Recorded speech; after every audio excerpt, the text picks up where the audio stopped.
تلنگانہ کے وزیر ٹرانسپورٹ پونم پربھاکر نے آٹو یونین لیڈروں کو یقین دلایا ہے کہ حکومت کو مالی مشکلات کا سامنا ہے، آٹو ورکرز کے مسائل کو جلد ہی حل کیا جائے گا۔ وزیر پونم پربھاکر کی رہائش گاہ کے احاطے میں تلنگانہ آٹو اور پرائیویٹ ٹرانسپورٹ یونینوں کے قائدین نے وزیر پونم پربھاکر سے ملاقات کی۔ انہوں نے ان سے اپنے مسائل حل کرنے کو کہا۔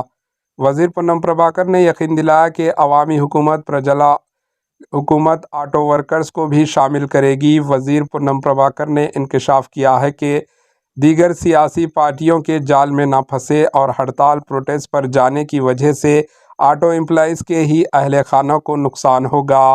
حکومت بہت جلد آٹو ورکرز کے ساتھ انصاف کرے گی۔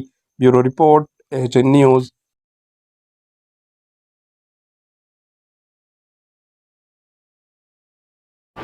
AHN نیوز کو لائک کریں، شیئر کریں اور سبسکرائب کرنا نہ بھولیں۔